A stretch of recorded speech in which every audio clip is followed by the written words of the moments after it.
Ahora, vamos a Romanos capítulo 3, versículo 23.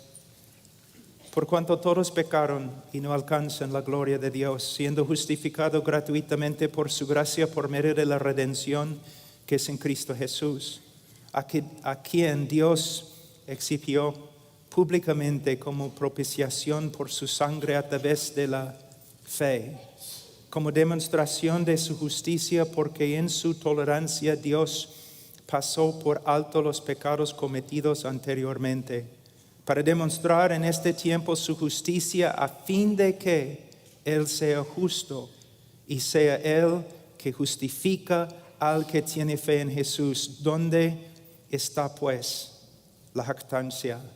Queda excluida.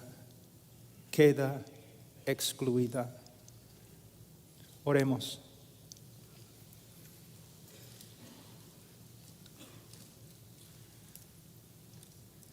Padre, yo me acerco en el nombre del Señor Jesucristo. Y reconozco, Señor, muy bien que fuera de Él no tengo parte contigo. Pero también reconozco quién soy en Él. Y para su gloria, para su honor, yo te pido que me ayudes a predicar, a hablar de Él.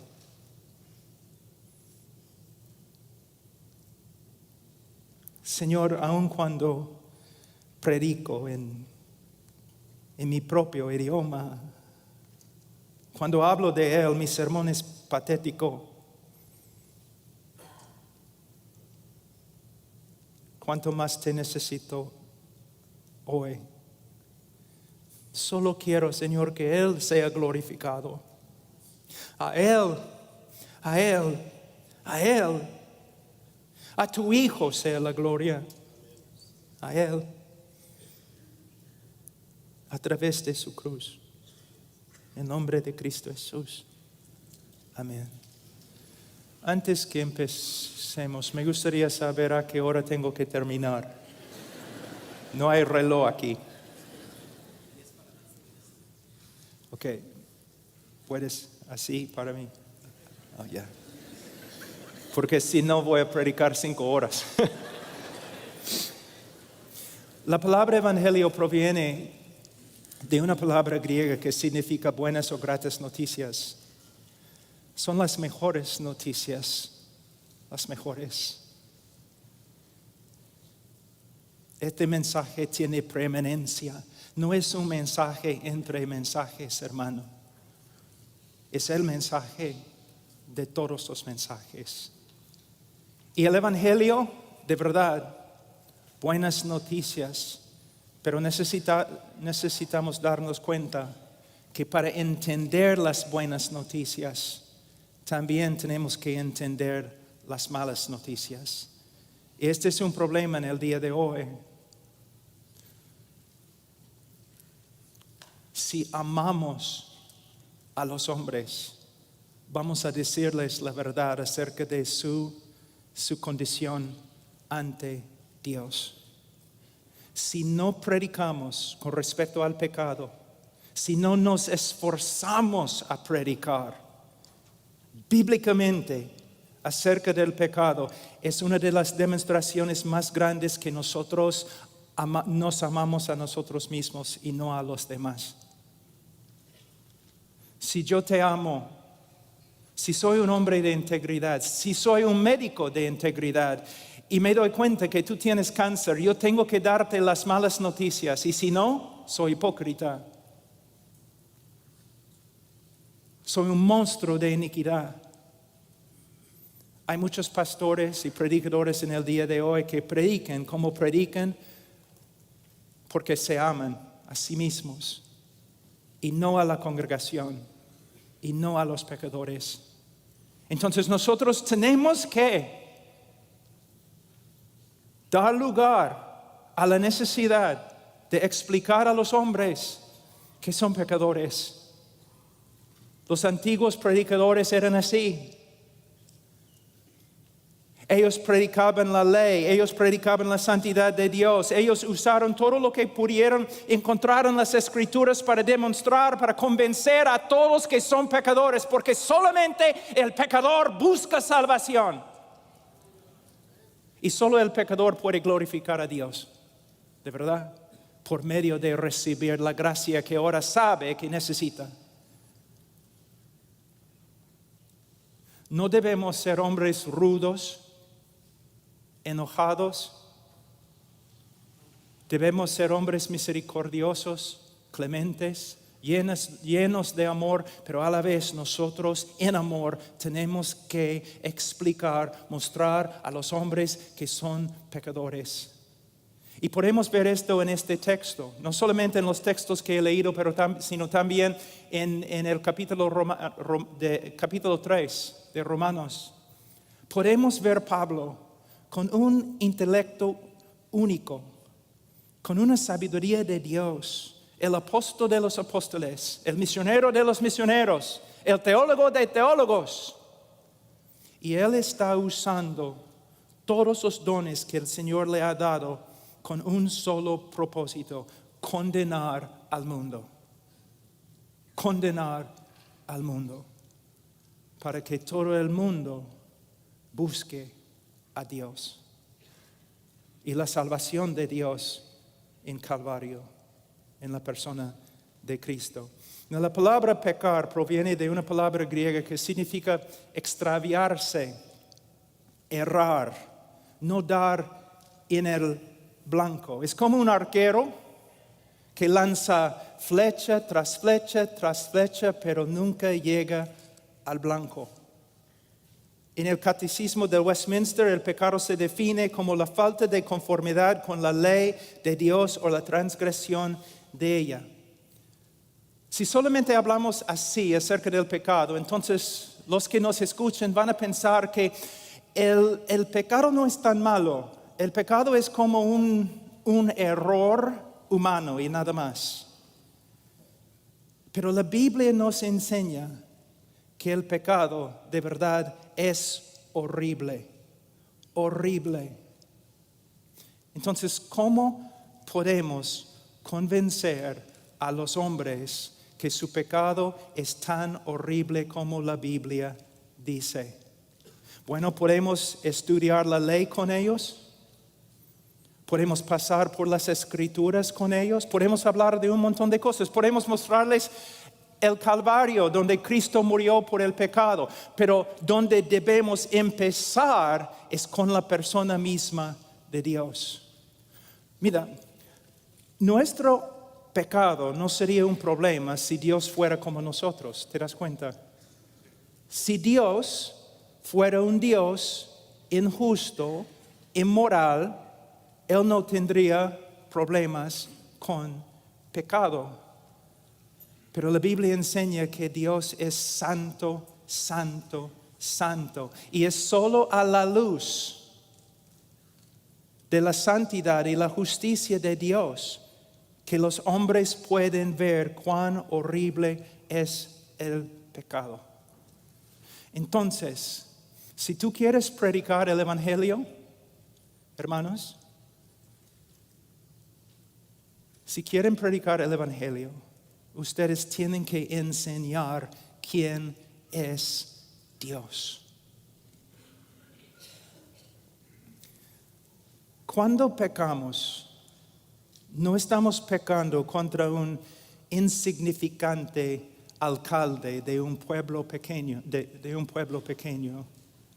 Cuando pecamos, estamos pecando contra el Creador del universo, el Rey de los reyes y el Señor de los señores, el Creador y sustentador de todo lo que hay. Les voy a dar un ejemplo, una ilustración que tengo aquí. Durante la creación del mundo, Dios mandó a las estrellas que se pusieran en su lugar en el espacio y todas las estrellas le obedecieron. Él mandó a los planetas que giren en el círculo que Él había marcado para cada uno y le obedecieron. Él mandó a las montañas que se levantaran Y él mandó a las valles que se bajaran, y todos le obedecieron. Él gritó al mar: tú vendrás hasta este límite y no pasarás. Y el mar se sometió y le adoró. Luego Dios dice al hombre: ven. Y el hombre sacude su puño en la cara de Dios y grita: no.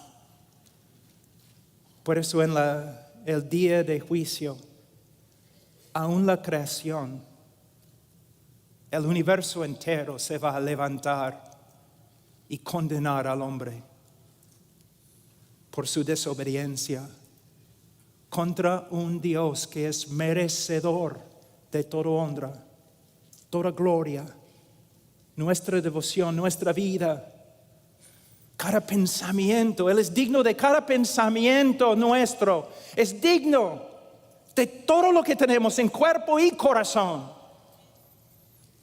Pero le negamos, le negamos, le negamos. El hombre no puede ver cuán horrible es el pecado a menos que tenga una idea acerca de lo que la Biblia dice acerca de Dios. Uno de los problemas más grandes en el día de hoy, y voy a leer, predicando el Evangelio, es que los hombres no sepan que son... No, el problema no es que no sepan que son pecadores. Ellos saben que son pecadores, no les importa. Y no les importa porque no saben quién es Dios. Y no saben quién es Dios porque los predicadores no están predicando acerca de Dios. Si yo voy a tu iglesia, tengo una pregunta. Si yo estoy allí 2, 3, 4 años, ¿cuántos sermones voy a escuchar acerca de los atributos de Dios? ¿Cuánto me vas a enseñar acerca de su carácter? Santo, santo, santo, justo, justo, justo. Sus decretos, sus obras, su voluntad. Los hombres pecadores no tienen miedo de Dios porque no saben quién es. Y no saben quién es porque los predicadores no están predicando acerca de lo más importante, el conocimiento de Dios. Jeremías 9, 23, 24. Así dice el Señor: no se gloríe el sabio de su sabiduría. Hay muchos predicadores en el día de hoy que están enseñando, ¿no?, pequeñas verdades para ayudarte a arreglar tu vida. Están dando a la congregación pequeñas ayudas para mejorar su vida, para que puedan realizar sus sueños. Hermanos, somos hombres de Dios.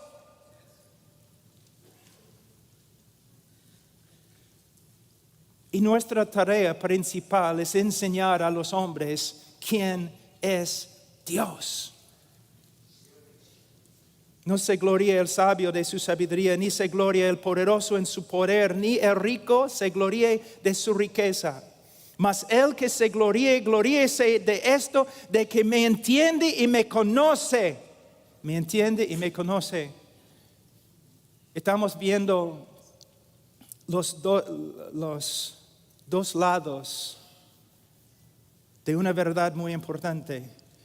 Entender los hechos acerca de Dios. Entender las verdades bíblicas, doctrinales de Dios. Pero no solamente entender lo que la Biblia enseña acerca de Dios, sino conocer a Dios en una relación, en nuestro tiempo devocional. Un médico sabe mucho más acerca de cómo mi esposa funciona que yo.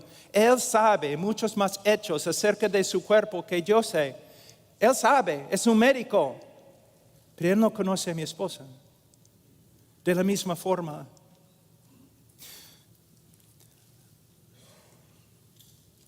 todos nosotros debemos estudiar las Escrituras más.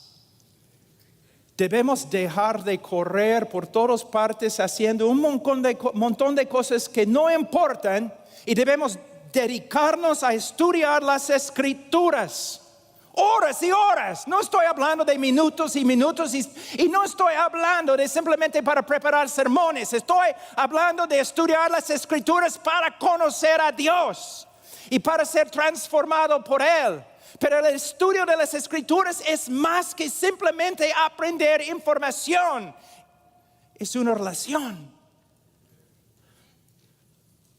Una vida devocional. Oración privada. Si voy a ser un hombre de Dios, yo debo pasar más tiempo con Dios que con los demás. Para que cuando yo salga para hablar con la gente, la palabra de Dios sale de mi boca. Hablando del Evangelio, hermanos, el problema muchas veces somos nosotros, pastores, que no pueden sentarse a los pies de Dios y estudiar su palabra. Necesitamos ser hombres que conocen muy bien a Dios, que temen a Dios, que aman a Dios. Hombres que viven en su presencia. Para que cuando hablamos de los atributos de Dios, su santidad, su justicia, su amor, su misericordia, su ira,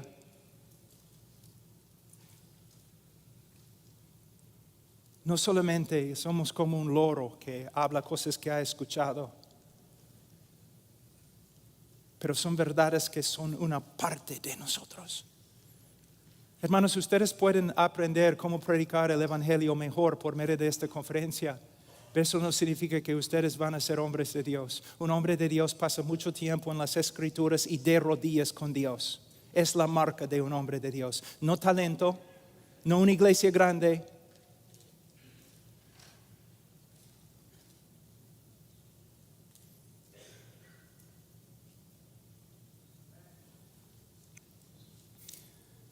El que se gloríe, gloríese de esto, de que me entiende y me conoce, pues yo soy el Señor que hago misericordia, derecho y justicia en la tierra, porque en estas cosas me complazco, declara el Señor. Tu ambición más grande debe ser, si quieres ser un predicador del Evangelio, tu ambición más grande debe ser el conocimiento de Dios. Conocimiento teológico y conocimiento personal. Tú no solamente estudias acerca de Dios, tú andas con Él. En las noches, cuando no puedes dormir, en la vigilia, cuando nadie más se mueve, a solas con Él. Este es el tipo de predicador que necesitamos en el día de hoy. Hay un texto en Oseas 4:6, mi pueblo es destruido por falta de conocimiento. Por cuanto tú has rechazado el conocimiento, yo también te rechazaré para que no seas mi sacerdote. Como has olvidado la ley de tu Dios, yo también me olvidaré de tus hijos. ¿Cuál fue el crimen más grande de Israel? Una falta de conocimiento de Dios. Y los padres, los sacerdotes, los maestros en Israel, ellos eran básicamente ignorantes de la revelación de Dios. Y por causa de su ignorancia, sus hijos espirituales sufrieron. En el día de hoy yo voy a muchas iglesias donde yo veo una congregación sufriendo porque no tienen conocimiento de Dios. Y no tienen conocimiento de Dios porque sus pastores no están predicando acerca de Dios. Y no están predicando acerca de Dios porque no estudian a Dios. Y no estudian a Dios porque no les importa. Y una conferencia acerca de evangelismo no va a cambiar este problema, sino pastores y predicadores arrepintiéndose y corriendo de nuevo donde empezaron, regresando a donde empezaron, a los pies de Dios, viviendo para conocerlo.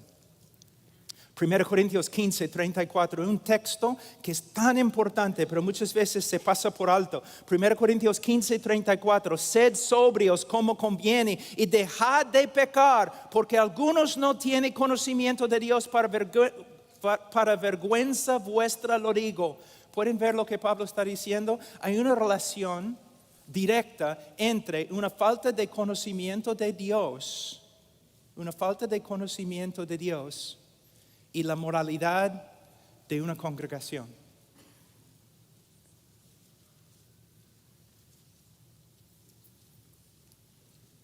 Tú me dices, pero Pablo, ¿qué tiene que ver con evangelismo?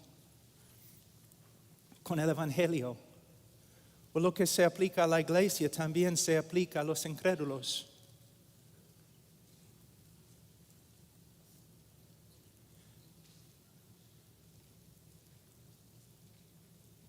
Cuando no hay un conocimiento bíblico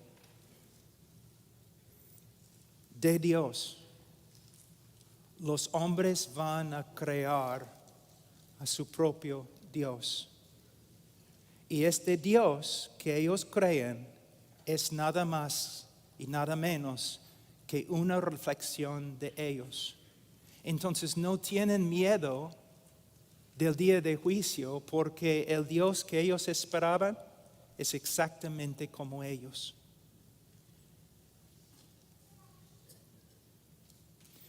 En el Antiguo Testamento, en el Nuevo Testamento, para el mundo perdido y para la iglesia de creyentes, la necesidad más grande es la misma. Hombres que conocen a su Dios y que predican su Dios a los demás. Cuando estoy evangelizando en el avión o en un bus o predicando en la calle, ¿dónde empiezo? ¿Con el pecado del hombre? Nunca. Empiezo con quién es Dios. Voy a darles una ilustración, o voy a intentarlo porque no se encuentra en mis notas. Imagínense un mafioso arrestado en la cárcel, tiene que comparecer ante el tribunal, ante el juez, y el día de su juicio llega y él está totalmente tranquilo. Está feliz el hombre, no tiene ningún problema en el mundo, está feliz. Los guardias vienen, lo llevan a la corte, todavía está feliz, riéndose, hablando, tranquilo. ¿Por qué? Ha comprado al juez. Él sabe que el juez es suyo, que el juez es tan corrupto como él. Entonces está feliz. Pero cuando entra al tribunal y ve que el juez corrupto ha sido cambiado por un juez justo, su actitud cambia.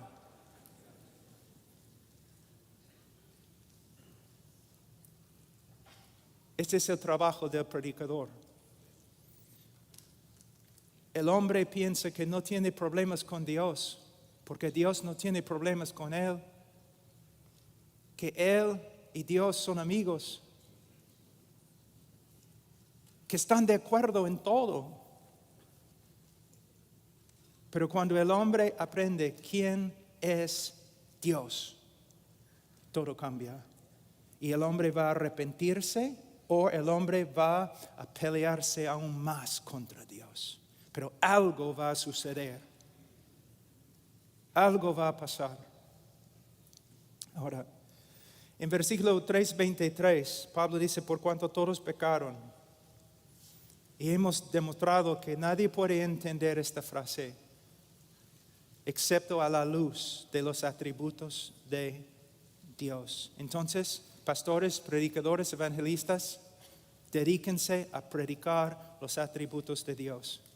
Pero también él dice acá, y no alcanzan la gloria de Dios. Si estudias la historia de interpretación con respecto a este texto, tú vas a ver una evolución muy interesante que va de acuerdo con las ideas de nuestra cultura. En el día de hoy, cuando uno lee este texto, está destituido de la gloria de Dios, mayormente el evangelista sigue con, Dios tiene un plan maravilloso para tu vida. Y Él no puede lograr este plan en tu vida porque no quieres. Dios tiene tantos sueños para ti. Él quiere hacer tantas cosas lindas. Y todos los deseos y ambiciones que tú tienes, Dios está tratando de lograr en tu vida, pero tú no quieres trabajar con Él para lograrlos. El texto no tiene nada que ver con eso, hermanos. El texto hay que interpretarlo a la luz de Romanos, del libro de Romanos, especialmente, mira, capítulo 1,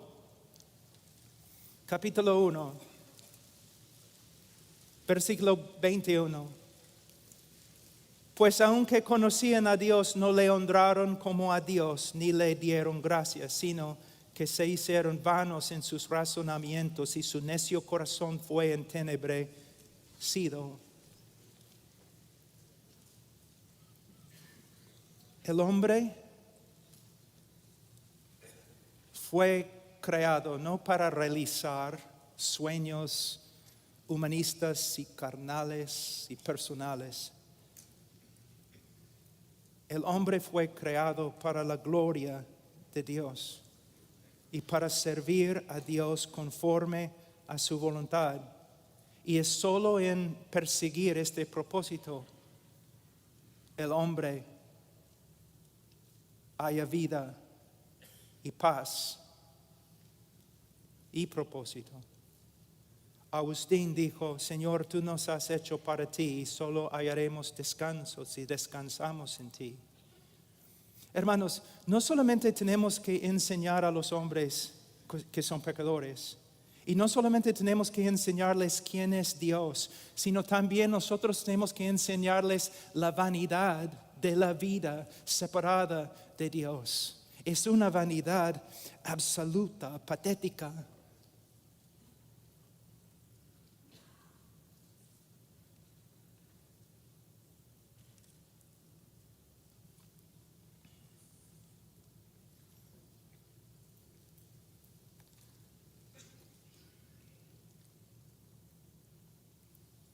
A veces cuando estoy predicando así, personas dicen, bueno, este hombre, él habla tanto de pecado, siempre. Habla de la vanidad de la vida, siempre. ¿Por qué? Yo he predicado muchos años, 35 años. Yo he seguido también el ejemplo de hombres a través de la historia de la iglesia. Y yo sé que si vas a ser evangelista, es tu tarea exponer el pecado del hombre y exponer la vanidad de su vida. No para dejarlo allí sin esperanza, sino para que vea que su única esperanza es la gracia de Dios comprada por Jesucristo. Cuando yo voy a un lugar, si estoy predicando en la calle o predicando en una universidad, mi trabajo principal es arruinar la fiesta. Es mi trabajo principal para mostrarles luego la verdadera vida. La verdadera vida. Mi mamá murió de cáncer, una cristiana, una croata, una cristiana muy fiel, pero muy fuerte voluntad, casi como una latina, muy fuerte voluntad.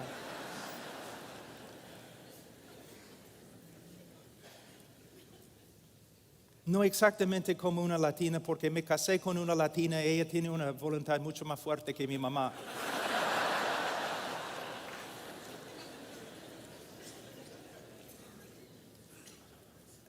Pero el doctor, no, a veces hay doctores que no son buenos, ¿no? Que no se preocupen por sus pacientes, pero este doctor era distinto.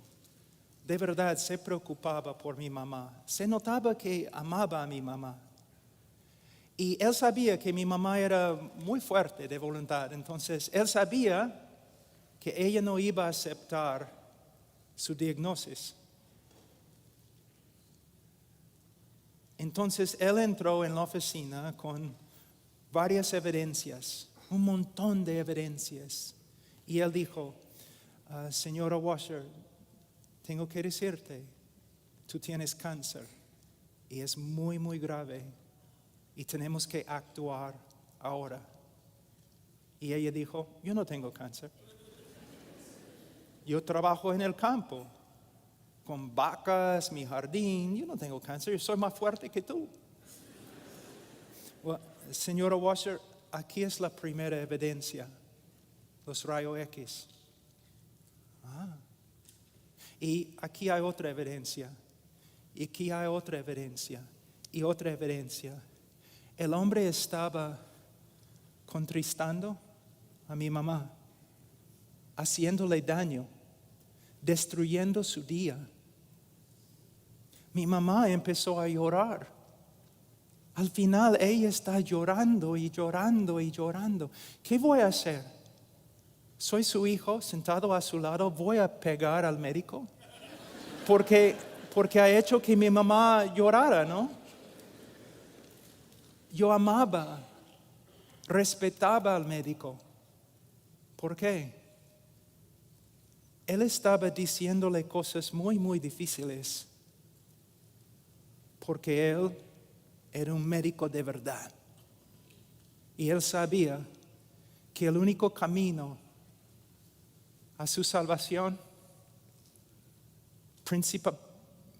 para empezar en su camino a la salvación, ella tenía que reconocer que estaba muriendo. De la misma forma, cuando predico a los hombres, especialmente en la calle, no voy a ser rudo o enojado, cortante con ellos, pero poco a poco yo voy presentando las evidencias, destruyendo los argumentos, rompiendo, cortando la insulación alrededor de ellos, hasta que comiencen a ver, caramba, estoy perdido, mi vida no tiene sentido. Y a veces, hermanos, horas, a veces días, a veces meses con una persona hasta que vea. Este es el trabajo del evangelista, la verdadera predicación del evangelio. Pero tengo que decir algo, en el día de hoy también yo veo a muchos predicadores que cuando predican acerca del pecado del hombre, cuando llaman a los hombres pecadores, no lo hacen con amor en su corazón, no lo hacen con lágrimas, no lo hacen con un corazón quebrantado, no, como hombres enojados, orgullosos. Es terrible. Cuando Jonathan Whitfield predicaba, lágrima tras lágrima, pidiendo a los hombres que reconozcan su pecado y que vuelvan a Dios a través de Cristo.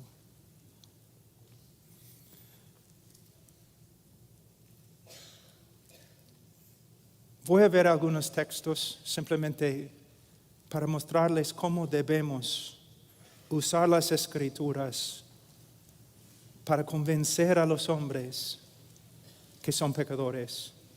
Posiblemente tú me vas a decir, pero Pablo, el Espíritu Santo tiene que convencer. Yo sé,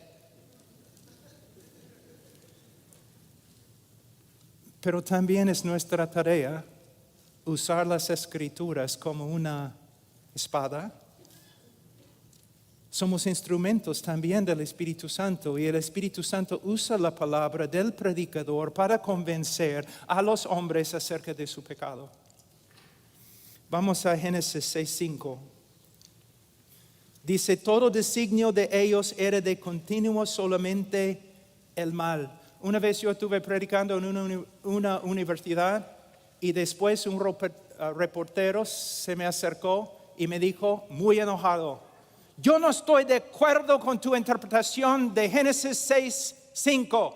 Yo le dije, no interpreté el texto, yo leí el texto. Tú has interpretado el texto y correctamente, felicitaciones. Es lo que la Biblia dice acerca del hombre y es cierto, hermanos. Si yo pudiera poner todos tus pensamientos en un DVD y yo pudiera dar este DVD aquí en el auditorio, mostrar todos los pensamientos que has pensado toda tu vida, tú correrías de aquí con vergüenza y nunca regresarías. ¿Cómo sé? ¿Soy profeta? No, es lo que la Biblia dice. ¿Cómo sé? ¿Soy profeta? No, soy igual. Lo que la Biblia testifica, la conciencia. Cuando la Biblia testifica, la conciencia dice, amén. Amén. Es cierto, es cierto. Mira, Génesis 8:21. Porque el intento del corazón del hombre es malo desde su juventud. Fíjense, la Biblia dice esto acerca de todos nosotros, que Génesis 8:21, porque el intento del corazón del hombre es malo desde su juventud. La palabra juventud acá no simplemente se refiere a un adolescente o un joven, también puede referirse a un niño, La veracidad de este texto se comprueba en la vida cotidiana. ¿Hay necesidad de enseñar a un niño cómo mentir? No. ¿Hay necesidad de enseñar a un niño cómo ser egoísta? No. ¿Cómo sabe? Nace sabiendo, inclinado a la mentira y egoísmo y cualquier otro tipo de inmoralidad. Una vez yo estaba caminando en la ribera del río Amazonas, en Perú, como 3 horas de Iquitos, donde el Amazonas empieza. Y caminando allí nomás, en la selva, y vi a 2 niños, muchachos, 8 años, 9 años, y estaban allí jugando en la ribera, en la arena. Y yo pensaba erróneamente, qué lindo, ¿no? 2 niños tan inocentes, separados de la corrupción del mundo, viviendo aquí en la selva, qué lindo. Yo seguí caminando. Después de como 5 minutos decidí volver. Ya. ¿Qué encontré? Los 2 niños peleando a muerte. Adiós paraíso, hola Caín y Abel.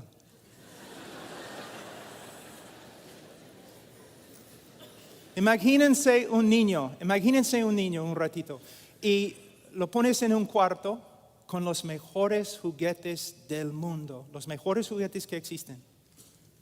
Y tú le das juguete tras juguete hasta que encuentras el juguete que no le gusta. Él bota el juguete, tú lo pones en sus brazos de nuevo. Él bota el juguete, tú lo pones en su brazo. ¿Cómo puedes cambiar la actitud del niño con respecto al juguete que odia? Solamente tienes que traer otro niño. Y sentar el otro niño enfrente al primer niño. Y poner en sus brazos el juguete.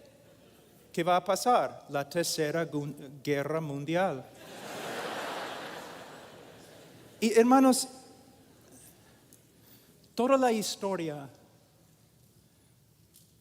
toda la literatura secular y clásica, toda la filosofía, aún de los hombres, por supuesto la conciencia, las escrituras, los periódicos hasta el día de hoy testifican que el hombre es pecador. Pero no, el hombre no es pecador porque peca, sino peca porque es pecador por naturaleza. El texto clásico es Salmo 51:5. He aquí en maldad he sido formado y en pecado me concibió mi madre. Ahora, una ilustración más y vamos a ir, si tenemos tiempo, a la respuesta de Dios con respecto a nuestro pecado. En Isaías 64:6, la Biblia dice: si bien todos nosotros somos como suciedad y todas nuestras justicias como trapo de inmundicia, y caímos todos nosotros como la hoja y nuestras maldades nos llevaron como viento. Yo he trabajado con los leprosos.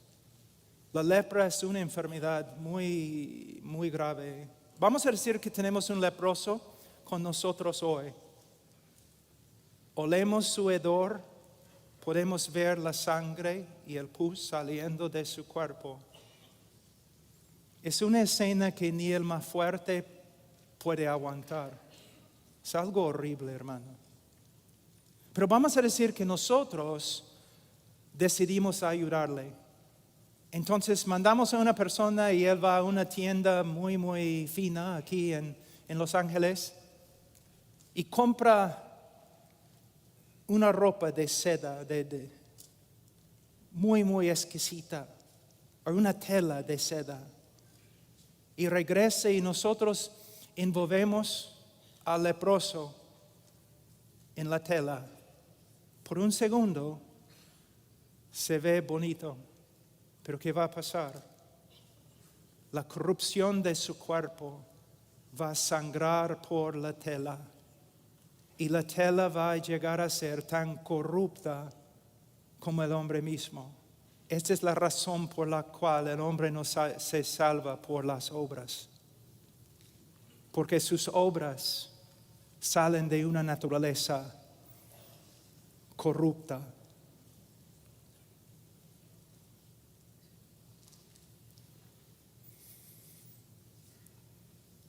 Ahora, un ratito, quiero que vean algo muy importante en Romanos 3. El apóstol Pablo en capítulo 3, versículo 10. 10 a 20. Si tú tomas una clase de evangelismo conmigo, vamos a pasar mucho tiempo en este texto. ¿Por qué? Esta es la conclusión de todo lo que Pablo ha escrito. Aquí podemos ver la estrategia de Pablo en tratando el pecado de los hombres. Él ha usado varios argumentos, pero ahora, puesto que también no solamente está hablando a los gentiles, sino también está hablando a los judíos, él va a terminar con varios textos de las Escrituras, texto tras texto tras texto. Yo hago lo mismo cuando hago evangelismo, con una congregación o con una persona, texto tras texto tras texto tras texto. Hasta que por medio de las Escrituras y el poder del Espíritu Santo que se manifiesta a través de las Escrituras, el hombre pueda ver su pecado. No hay justo ni aún uno. No hay quien entienda, no hay quien busque a Dios. Todos se han desviado, aún se hicieron inútiles. Él está destruyendo con cada texto los argumentos de los judíos. Todos se han desviado, aún se hicieron inútiles. No hay quien haga lo bueno, no hay ni siquiera uno. Y él sigue. Un versículo, después de otro versículo, y al final él llega al versículo 19 y dice: ahora bien, sabemos que cuanto dice la ley, lo dice a los que están bajo la ley. El propósito de Pablo en su predicación del Evangelio, su primer propósito, para que toda boca se calle y todo el mundo sea hecho responsable ante Dios. El propósito de Pablo en predicar con respecto al pecado y el pecador, su propósito, su fin, condenación de todos. Con los textos es como tienes un pecador acá, ¿no?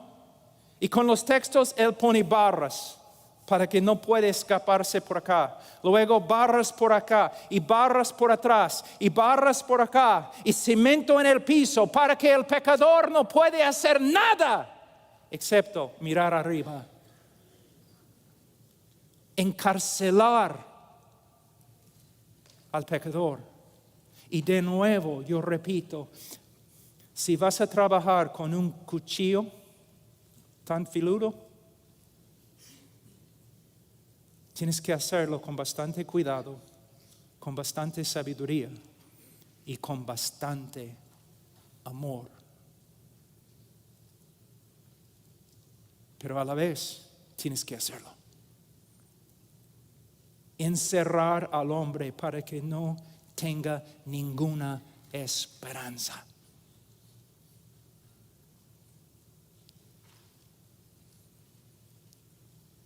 Hay una historia de Duncan Campbell durante un avivamiento en Europa. Y había un pecador notorio, un monstruo de iniquidad que vivía en los campos. Y un día, durante una prédica de Duncan Campbell, su esposa llegó y dijo, tienes que venir a la chacra. ¿Qué es la palabra en... Los peruanos dicen chacra? Hacienda. Tienes que venir a la hacienda. Y Duncan Campbell preguntó, ¿por qué? Mi esposo. Algo ha pasado a mi esposo.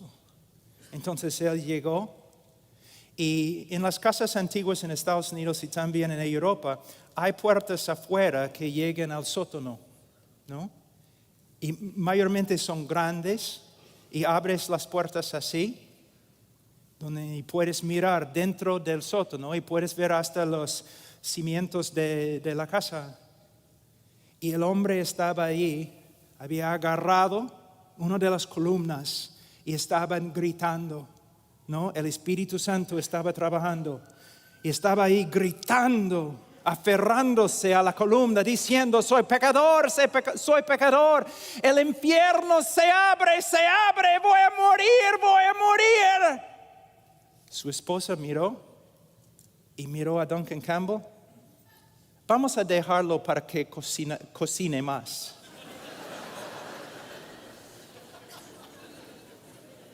Hermanos, los antiguos predicadores hicieron lo mismo. Muchas veces no pasamos suficiente tiempo operando, haciendo cirugía con la palabra de Dios para que los hombres sepan de verdad que necesitan un Salvador. Yo sé, es una ilustración graciosa, pero en serio, yo he estudiado los predicadores de antigüedad. Muchas veces hablamos cosas muy buenas acerca de ellos, pero no es suficiente, debemos imitarlos.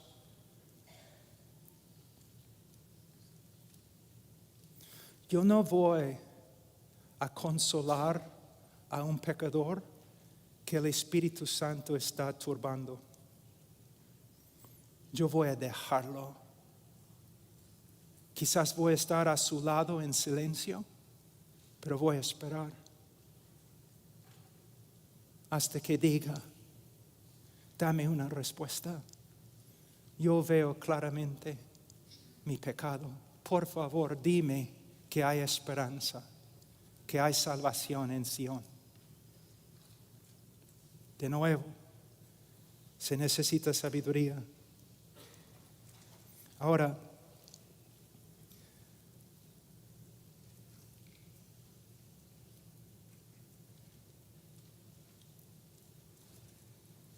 el tiempo ya vuela. Entonces, ¿cuánto tiempo más tengo? 10 minutos, ok. Ahora vamos a ver algo de la respuesta de Dios con respecto al pecado del hombre. En el día de hoy es muy popular decir que Dios ama al pecador y que Dios odia el pecado, pero ama al pecador. Y quiero decirles que esta frase, dentro de esta frase hay verdad. Dios ama al pecador. Y si tú dejas de creer que Dios ama al pecador, entonces por favor también deja el ministerio. Dios ama al pecador. Pero a la vez, si no exponemos bien el texto, llega a comunicar algunas cosas que no son ciertas. que Dios simplemente ama al pecador y su problema no es con el pecador, sino con el pecado. Y la Biblia enseña lo contrario. Ahora, Salmos 5, 4 y 6. Porque tú no eres un Dios que se complace en la maldad. El mal no mora contigo. Los que se ensalzan no estarán delante de tus ojos. Aborreces a los que hacen iniquidad. Fíjense en la frase. Aborreces a los que hacen iniquidad. Destruyes a los que hablan falsedad. No destruye la falsedad. Él destruye a los que hablan falsedad. Y el Señor abomina al hombre sanguinario y engañador. No dice que Dios simplemente odia el acto de asesinar, sino Dios odia al asesino. Salmos 7, 11 a 13. Dios es juez justo y un Dios que se indigna cada día contra el impío. ¿Cuántas veces yo he escuchado a evangelistas ante una congregación o una campaña diciendo lo siguiente? Lo primero que quiero que ustedes comprendan es que Dios no está enojado con ustedes.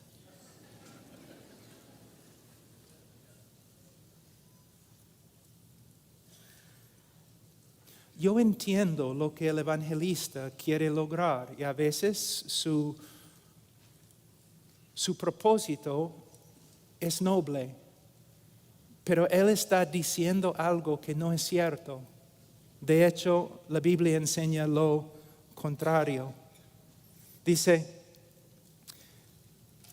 12, y si el impío no se arrepiente, él afilará su espada. Tensado y preparado está su arco. Ha preparado también sus armas de muerte. Hace de sus flechas saetas ardientes. En hebreo, si tú quieres enfatizar algo, tú repites. Aquí él viene con frase tras frase para explicar que Dios no solamente está enojado con el pecador, pero Dios va a actuar conforme a su enojo.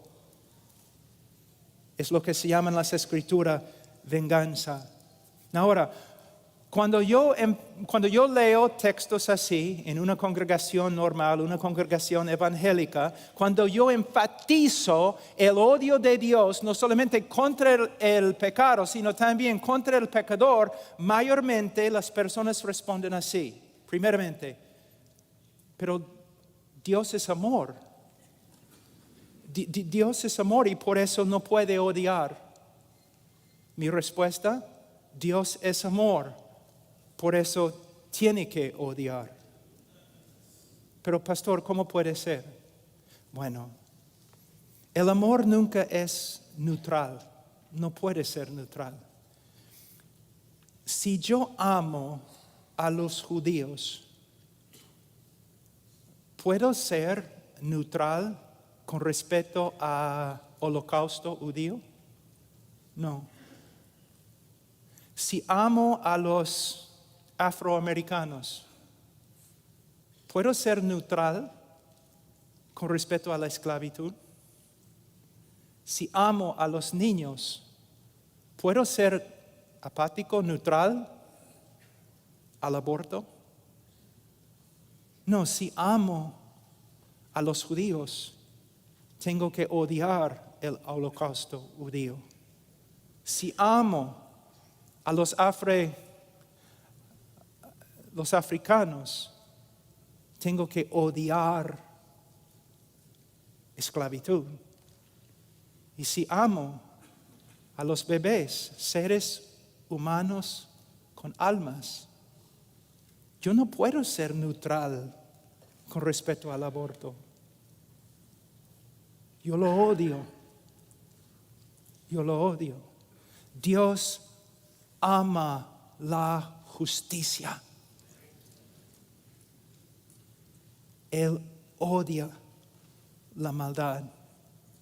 Y si no fuera así, tendríamos en el cielo un Dios como Hitler. Otra objeción, Juan 3:16. Me dicen, pero Juan 3:16 se encuentra en las Escrituras. Dios ama al mundo. Y para que sepan, mi texto favorito en toda la Biblia es Juan 3:16. Sí, se encuentra en las Escrituras. De verdad. Pero también Salmos 5:5 se encuentra en las Escrituras. Salmos 5:5 que dice, aborreces a todos los que hacen iniquidad. Aquí es una lección muy importante con respecto a la hermenéutica. La Biblia no se contradice. Si interpretamos un texto de tal forma que contradice nuestra interpretación de otro texto, entonces tenemos un problema. Hemos interpretado uno o dos textos erróneamente, equivocadamente. Cómo los atributos de Dios existen en perfecta armonía. La palabra de Dios, que es una expresión, una revelación del carácter de Dios, las verdades de la palabra de Dios también tienen que existir en perfecta armonía. Entonces, si vamos a ser cristianos bíblicos, tenemos que afirmar que Dios ama al pecador. Y a la vez tenemos que afirmar que hay una forma de que el odio y la ira de Dios descansa sobre el pecador. A veces yo he escuchado a los evangelistas diciendo lo siguiente: en vez de ser justo contigo, Dios ha sido misericordioso. Esta es la razón por la cual debemos enseñar a nuestros niños la lógica. Porque una persona que dice tal cosa está diciendo lo siguiente: que el amor de Dios es injusto. Si tú dices, en vez de ser justo contigo, Dios ha sido misericordioso contigo, entonces estás diciendo que su misericordia es una contradicción de su justicia. Dios no puede demostrar su amor a causa de su justicia, a causa de su santidad. Es un Dios perfecto y sus atributos existen en una armonía perfecta. Entonces, me gustaría mostrarles dos versículos para respaldar lo que estoy diciendo. En el mismo Juan 3:16 tenemos también Juan 3:18. El que cree en el Hijo no es condenado, pero el que no cree ya ha sido condenado porque no ha creído en el nombre del unigénito Hijo de Dios. Dios ama al mundo, Juan 3:16, y Dios condena a todos los que no creen en su Hijo. Versículo 36, el que cree en el Hijo tiene vida eterna, pero el que no obedece al Hijo no verá la vida, sino que la ira de Dios permanece sobre él. La pregunta es, ¿cómo podemos reconciliar estas dos verdades? Siempre cuando la mente humana intenta reconciliar ciertas verdades, hay limitaciones. Pero podemos llegar a conclusiones bíblicas. Les voy a dar una ilustración. En el mundo, en el día de hoy, el amor de Dios se revela por medio de lo que Dios ha hecho a través de su Hijo Jesucristo. Porque de tal manera amó Dios al mundo que ha dado a su Hijo unigénito, para que todo aquel que en él cree no se pierda, mas tenga vida eterna. Y el amor de Dios se manifiesta a todos los hombres por medio de la obra redentora de Cristo. Pero lo que necesitamos ver es lo siguiente. Imagínense, el amor de Dios o la naturaleza de Dios es de tal calidad. Hay tanta gloria, infinita gloria, más allá que nuestra comprensión, que Él puede amar aún los objetos de su ira. Y con una mano, hoy día, a través de la historia, con una mano, Dios está restringiendo su ira, así. Y con otra mano, Dios está llamando a los hombres que vengan, que vengan, que vengan. Pero un día, en la vida de cada uno, y un día, en la segunda venida de nuestro Señor Jesucristo, Dios va a retirar su llamado y no va a llamar más. Y Dios va a retraer su mano y no va a restringir más su ira. Y todo el mundo incrédulo será inundado, consumido en la ira de Dios.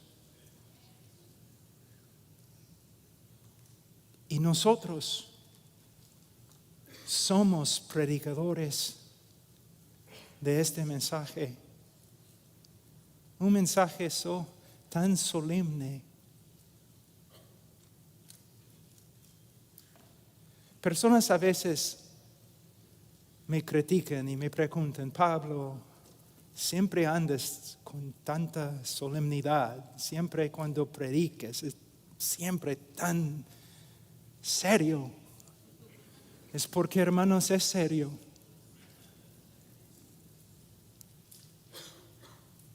No estoy aquí para que tú realices tu mejor vida ahora. Estoy aquí porque es un asunto de vida y muerte, vida eterna y muerte eterna. Termino. Mañana vamos a hablar de la cruz y cómo en la cruz todos los atributos de Dios se armonizan en su manifestación. Pero pastores, predicadores, escúchenme. Nuestro privilegio es grande. Nuestra mayordomía es terrible. Ay de mí. Ay de mí. ¿Quién es suficiente? ¿Quién es suficiente? Oh, hermanos, viven en la presencia de Dios. Conferencias a veces es muy difícil ser piadoso durante las conferencias, porque siempre estamos escuchando sermones. Nos levantamos en la mañana, no tenemos tiempo para orar o leer la Biblia. Hermanos, nunca deben pasar por alto el primer trabajo de pasar tiempo a solas con Dios. Dios les bendiga.